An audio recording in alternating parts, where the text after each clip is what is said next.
McCauley, Pray It Up in Syracuse, New York. We talked about planning, and we talked about what we need to do to get things. We need to start by giving our pantry a healthy makeover.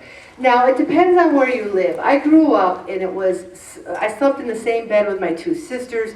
Our house was so small, we didn't have a pantry. We had like this little unit, like a cupboard that my mother stuck in the corner. We were always tripping over because there wasn't enough room, and there's maybe 2 shelves. But now, through the grace of God, I have a whole room. It's not a room, but it's an opening. You open the door and there's shelves, and we can put food in there. Here's what you do. You get boxes and you take everything out. Everything. You clean it.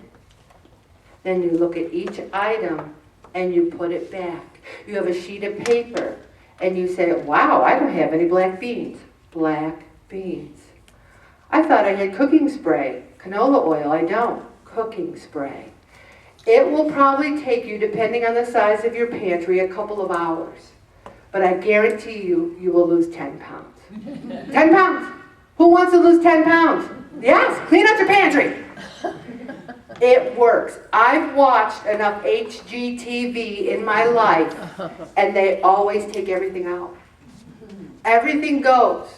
And don't leave it in boxes and go and buy all new stuff, because then you'll be in trouble. Just take it all out, clean it, put it back in. Minimize. I can't believe some of you people, when you're eating these things, I'm thinking, wait a minute, you live alone. Where's this food coming from?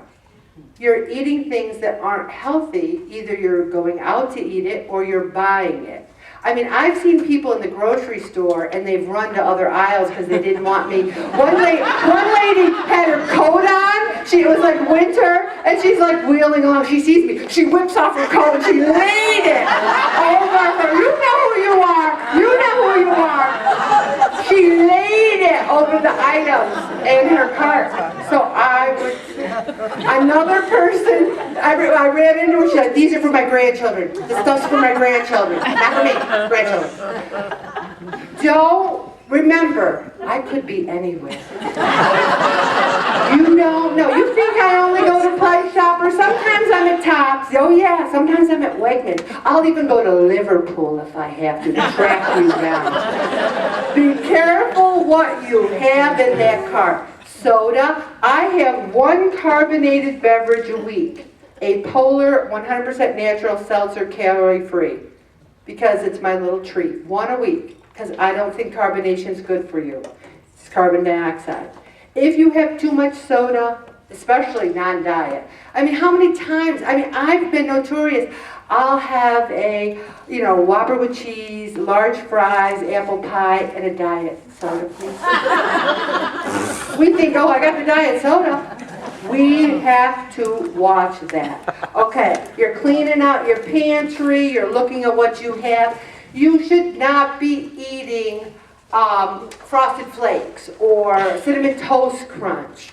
Kashi. Kashi is what you need. Something that's whole grain, something that's organic. Kashi to me is awesome. What's my favorite kind, Bob? Very berry. Very berry. They're these little squares. Delicious.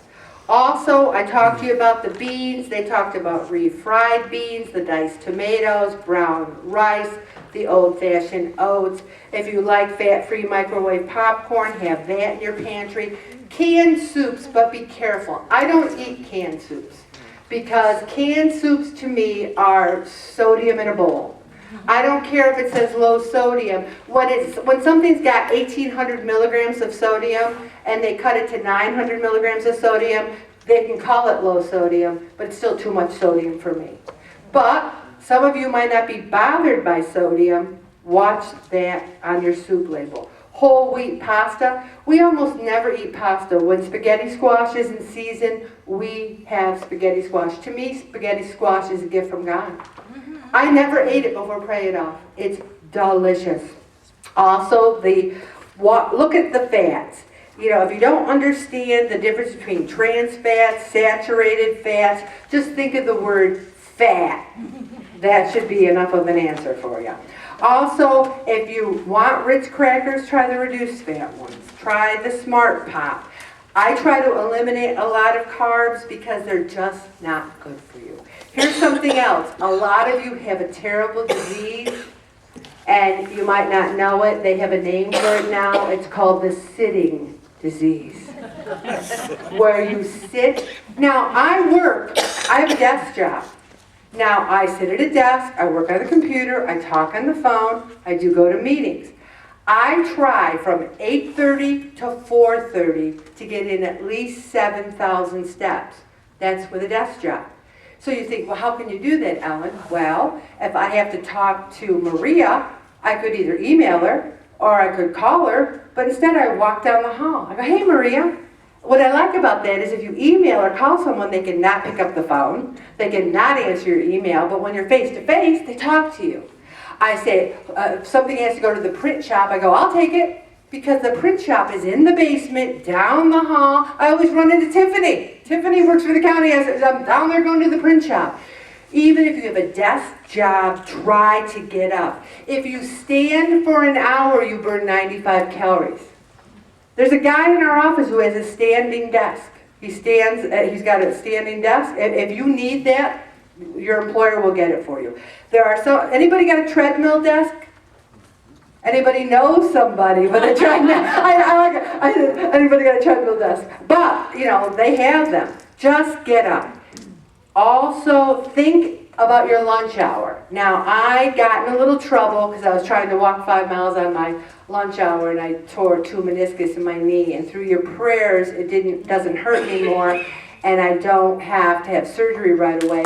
Thank you, Jesus. But I'm a little leery about walking 5 miles on my lunch hour, so I ride my bike before work. But if you don't have a torn meniscus and you have a lunch half hour or an hour, try to get up and do something. If you have a private office, shut the door and move your arms, move your legs, get some weights, put them under your desk. Also, end your workday with a bang if you've got any energy, that is. My bang is in the morning. It depends on what you are. Here, a lot of people watch TV at night.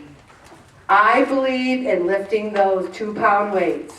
And I don't know about you guys, but I'm kicking butt at Jeopardy this week. I've known the final answer. Anybody watch it? It's so good. I tape it. I fast forward. I do the weights. I'm going to stop right there, Bob.